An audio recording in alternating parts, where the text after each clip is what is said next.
मैं नियमित रूप से एक दर्जन या उससे ज़्यादा बच्चों की पत्रिकाओं का ग्राहक था और अपनी निजी पढ़ाई के लिए टोक्यो से हर तरह की किताबें मंगवाता था। मैं डॉक्टर नॉनसेंटिस और डॉक्टर नाइटॉल के कारनामों में निपुण हो गया था और हर तरह की डरावनी कहानियाँ, साहसिक कथाएं, चुटकुलों के संग्रह, गीत और इस तरह की चीज़ों से अच्छी तरह परिचित था। मेरे पास अपने परिवार के सदस्यों को हंसाने के लिए, बेतुकी कहानियां सुनाने के लिए सामग्री की कभी कमी नहीं रही। लेकिन मेरी पढ़ाई का क्या? मैं सम्मान जीतने की राह पर था, लेकिन सम्मानित होने का विचार मुझे बहुत डराता था। मेरे लिए एक सम्मानित व्यक्ति वह था जिसने लोगों को लगभग पूरी तरह से धोखा देने में सफलता पाई थी, लेकिन जिसे अंततः किसी सर्वज्ञ, सर्वशक्तिमान व्यक्ति ने भेद लिया और उसे बर्बाद कर दिया, जिससे उसे मृत्यु से भी बदतर शर्मिंदगी का सामना करना पड़ा। यहाँ तक कि अगर मैं अधिकांश लोगों को धोखा देकर सम्मान हासिल कर लूं, तो भी कोई एक व्यक्ति सच्चाई जान लेगा और देर सवेर बाकी लोग उससे सीख लेंगे।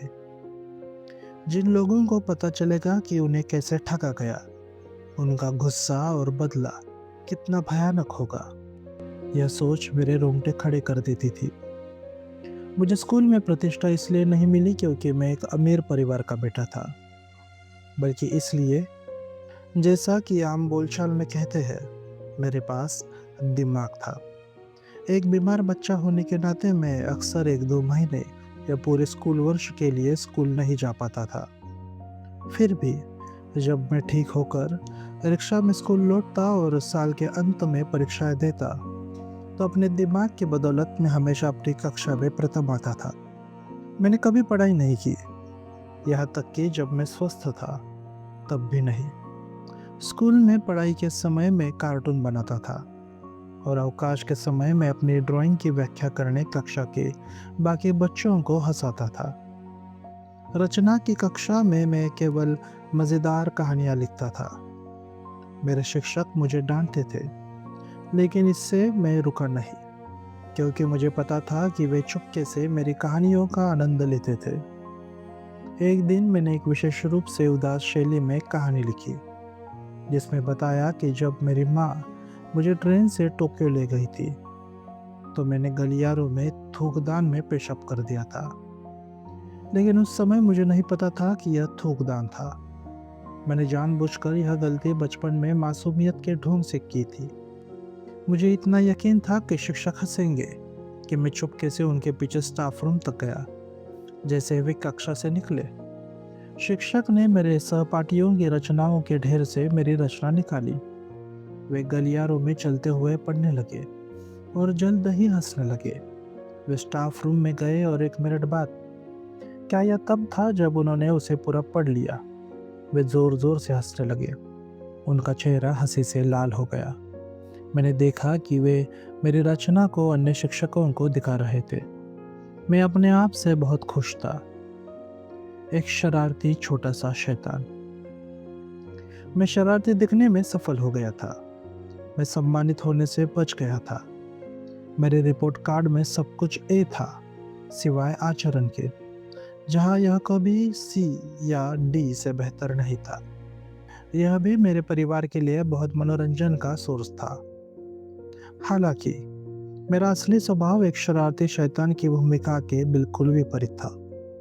उस समय तक मुझे नौकरों और नौकरानियों ने एक दुखद बात सिखाई थी, मैं बिगड़ रहा था। अब मुझे लगता है कि एक छोटे बच्चे पर ऐसा करना इंसान द्वारा किए जा सकने वाले सबसे घिनौना, नीच, क्रूर अपराध है। लेकिन मैंने इसे सहन किया। मुझे ऐसा भी लगा जैसे इसने मुझे इंसानों का एक और विशेष पहलू देखने में सक्षम बनाया। मैंने अपनी कमजोरी में मुस्कुराया। अगर मुझे सच बोलने की आदत होती तो शायद मैं अपने माता पिता को उस अपराध के बारे में बिना शर्मिंदगी बता देता। लेकिन मैं अपने माता पिता को भी पूरी तरह समझ नहीं पाता था। किसी भी इंसान से मदद की अपील करना, मुझे उस उपाय से कुछ भी उम्मीद नहीं थी। मान लीजिए मैंने अपने पिता या माँ से या पुलिस सरकार से शिकायत की, मुझे आश्चर्य होता कि क्या अंत में मुझे दुनिया के साथ अच्छे संबंध रखने वाले किसी व्यक्ति द्वारा दुनिया के स्वीकृत बहानों द्वारा चुप नहीं कराया जाता। यह बहुत स्पष्ट है कि पक्षपात अनिवार्य रूप से मौजूद है। इंसानों से शिकायत करना बेकार होता, इसलिए मैंने सच कुछ नहीं कहा। मुझे लगा कि मेरे पास जो कुछ भी मेरे रास्ते में आए उसे सहने और मसखरेपन को जारी रखने के अलावा कोई विकल्प नहीं था। कुछ लोग शायद मेरा मजाक उड़ाएंगे, इंसानों पर भरोसा न करने का क्या मतलब है, तुम कब से ईसाई बन गए। लेकिन मुझे नहीं लगता कि इंसानों पर अविश्वास जरूरी रूप से सीधे धर्म की ओर ले जाता है। क्या सच नहीं कि इंसान जिनमें वे लोग शामिल हैं जो अब मेरा मजाक उड़ा रहे हो, आपसी अविश्वास में जी रहे हैं, बिना भगवान या किसी और चीज के बारे में सोचे। जब मैं छोटा था तब कुछ हुआ था। मेरे पिता जिस राजनीतिक दल से थे, उसका एक प्रसिद्ध व्यक्ति हमारे शहर में भाषण देने आया था और मुझे नौकरों ने उसे सुनने के लिए थिएटर ले जाया था। हॉल खचाखच भरा था। शहर के सभी लोग जो मेरे पिता के खास दोस्त थे वहां मौजूद थे और उत्साह से तालियां बजा रहे थे। जब भाषण खत्म हुआ तो दर्शक 3-5 के समूह में रात में बाहर निकले। बर्फ से ढकी सड़कों पर घर की ओर जाते हुए बैठक की कटु आलोचना कर रहे थे। मैं उन आवाजों में मेरे पिता के सबसे करीबी दोस्त की आवाज पहचान सकता था, जो लगभग गुस्से में शिकायतें कर रहे थे कि मेरे पिता का शुरुआती भाषण कितना अटपटा था और उस महान व्यक्ति के भाषण का सिर पैर समझना कितना मुश्किल था। फिर ये लोग हमारे घर रुके, हमारे बैठक में गए और मेरे पिता से वास्तविक खुशी के भाव के साथ कहा कि बैठक कितनी शानदार रही। यहाँ तक कि नौकरों ने भी। जब मेरी माँ ने उनसे बैठक के बारे में पूछा तो जैसे ये उनका सहज विचार हो, जवाब दिया कि यह वाकई बहुत रोचक थी। ये वही नौकर थे जो घर लौटते समय कड़वी शिकायत कर रहे थे कि राजनीतिक बैठकें दुनिया की सबसे उबाऊ चीज है। हालांकि यह केवल एक छोटा सा उदाहरण है। मुझे यकीन है कि मानव जीवन कई शुद्ध, खुशहाल, शांत कपट के उदाहरणों से भरा है, जो अपनी तरह के वास्तव में शानदार है। लोग एक दूसरे को धोखा देते हैं बिना आश्चर्यजनक रूप से कोई घाव दिए। लोग जो शायद इस बात से भी अनजान है कि वे एक दूसरे को धोखा दे रहे हैं। लेकिन मुझे आपसी धोखे के उदाहरणों में कोई विशेष रुचि नहीं है। मैंने खुद सारा दिन इंसानों को अपने मस्खरी से धोखा देने में बिताया। मुझे नैतिकता के पाठ्यपुस्तकों में न्याय जैसे नामों से निर्धारित नैतिकता की ज्यादा परवाह नहीं थी। मुझे उस तरह के इंसान को समझना मुश्किल लगता है जो धोखे में शामिल रहते हुए शुद्ध रूप से, खुशी से, शांति से जीता है, या जो यकीन करता है कि वह ऐसा जी सकता है। इंसानों ने मुझे कभी वह गूढ़ रहस्य नहीं सिखाया। अगर मुझे केवल यही एक चीज पता होती तो मुझे इंसानों से इतना डर नहीं लगता। न ही मुझे मानव जीवन का विरोध करना पड़ता और न ही मुझे हर रात नरक की यातनाएं सहन करनी पड़ती। संक्षेप में, मुझे विश्वास है कि मैंने नौकरों द्वारा मुझ पर किए गए उस घिनौने अपराध के बारे में किसी को नहीं बताया, न तो इंसानों पर अविश्वास के कारण और न ही निश्चित रूप से ईसाई झुकाव के कारण, बल्कि इसलिए क्योंकि मेरे आसपास के इंसानों ने मुझे विश्वास या अविश्वास की दुनिया से पूरी तरह काट दिया था। यहाँ तक कि मेरे माता पिता भी कभी कभी ऐसे रवैया दिखाते थे जो मेरे लिए समझना मुश्किल था। मुझे यह भी लगता है कि कई महिलाओं ने मेरे इस अकेलेपन को, जिसे मैंने किसी से नहीं बताया, सहज रूप से सूंघ लिया था और बाद के वर्षों में यह मेरे इतने तरीकों से शोषण का एक कारण बन गया। महिलाओं को मुझ में एक ऐसा पुरुष मिला जो प्रेम का रहस्य रख सकता था। समुद्र तट पर एक ऐसी जगह जहां कोई सोच सकता है कि लहरें वही टूटती है, वह कोयले जैसे काले तनों वाले 20 से ज्यादा ऊंची चेरी के पेड़ों की एक कतार थी। हर अप्रैल जब नया स्कूल शुरू होने वाला था तो ये पेड़ अपनी चमकदार फूलों और गीली भूरी पत्तियों को समुद्र की नीली पृष्ठभूमि के खिलाफ प्रदर्शित करते थे। जल्द ही फूलों का बर्फीला तूफान अनगिनत पंखुड़ियों को पानी में बिखेर देता, जिससे सतह पर सफेद बिंदु बन जाते, जिन्हें लहरें वापस तट की ओर ले जाती। चेरी के फूलों से भरा यह समुद्र तट उस हाई स्कूल का खेल का मैदान था जहां मैं पढ़ता था। स्कूल की निर्धारित टोपी के बेंच और हमारी वर्दी के बटनों पर भी शैलीबद्ध चेरी के फूल बने थे। मेरे एक दूर के रिश्तेदार का घर पास में था। यही एक कारण था कि मेरे पिता ने मेरे लिए विशेष रूप से इस समुद्र के किनारे चेरी के फूलों वाले स्कूल को चुना। मुझे उस परिवार की देखरेख में छोड़ दिया गया, जिनका घर स्कूल के इतने पास था कि सुबह की घंटी बजने के बाद भी अगर मैं दौड़ता तो समय पर कक्षा में पहुंच जाता। मैं ऐसा आलसी छात्र था, लेकिन फिर भी अपनी आदतन हरकतों की बदौलत मैं अपने सहपाठियों के बीच लोकप्रियता हासिल करने में कामयाब रहा। यह मेरा पहला अनुभव था कि किसी अनजान शहर में रहने का। मुझे यह अपने पैतृक स्थान से कहीं ज़्यादा सुखद लगा। शायद इसका कारण यह हो सकता है कि मेरे मस्खरी अब मेरे व्यक्तित्व का इतना हिस्सा बन चुकी थी कि दूसरों को धोखा देना मेरे लिए अब इतना तनावपूर्ण नहीं था। हालांकि मुझे आश्चर्य है कि क्या यह इसके बजाय अपने परिवार और अजनबियों या अपने शहर और कहीं और प्रदर्शन करने की समस्या में स्पष्ट अंतर के कारण नहीं था। यह समस्या तब भी मौजूद रहती है, चाहे कोई कितना भी बड़ा प्रतिभाशाली क्यों ना हो। एक अभिनेता को अपने गृह घर के दर्शकों से सबसे ज्यादा डर लगता है। मैं कल्पना करता हूँ कि दुनिया का सबसे बड़ा अभिनेता भी उस कमरे में पूरी तरह से लकवाग्रस्त हो जाएगा जहाँ उसके सभी परिवार और रिश्तेदार उसे देखने के लिए इकट्ठा हो। लेकिन मैंने अपनी भूमिका निभाना सीख लिया था। इसके अलावा मैं काफी सफल रहा था। यह सोचना असंभव था कि इतना प्रतिभाशाली अभिनेता घर से दूर असफल हो सकता है। इंसानों का डर मेरे सीने में अभी भी सांप की तरह कुलबुलाता था। मुझे यकीन नहीं कि पहले से ज्यादा या कम, लेकिन मेरी अभिनय प्रतिभा निश्चित रूप से परिपक्व हो गई थी। मैं हमेशा कक्षा को हंसी से लोटपोट कर देता, और यहाँ तक कि शिक्षक जो विरोध में कहते कि अगर मैं कक्षा में न होता तो कितनी अच्छी कक्षा होती, अपनी हथेली के पीछे हंस रहे होते थे। मेरे एक शब्द पर यहाँ तक कि सैन्य ड्रिल प्रशिक्षक, जिनकी सामान्य भाषा एक भर गर्जनापूर्ण चीख होती थी, बेकाबू हंसी में फट पड़ते थे। बस जब मैंने थोड़ा निश्चिंत होना शुरू किया था, यह विश्वास करते हुए कि अब मैंने अपनी असली पहचान को पूरी तरह छुपा लिया है, तभी मुझे पीठ में छुरा घोंपा गया, पूरी तरह अप्रत्याशित रूप से। हमलावर, जैसे कि ज्यादातर पीठ में छुरा घोंपने वाले लोग होते हैं, लगभग मूर्ख था। कक्षा का सबसे कमजोर लड़का, जिसका स्क्रॉफुल्स चेहरा और उसकी ढीली जैकेट, जिसकी आस्तीनें उसके लिए बहुत लंबी थी, उसकी पढ़ाई में पूरी तरह से अक्षम था और सैन्य ड्रिल और शारीरिक प्रशिक्षण में ऐसी अनाड़ीपन से पूरक थी कि उसे हमेशा दर्शक के रूप में नामित किया जाता था। स्वाभाविक रूप से मैंने उससे सावधान रहने की जरूरत को नहीं पहचाना।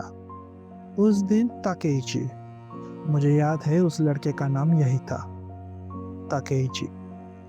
ताकेइची हमेशा की तरह शारीरिक प्रशिक्षण की अवधि के दौरान दर्शक था, जबकि हम बाकी लोग क्षैतिज पट्टी पर ड्रिल कर रहे थे।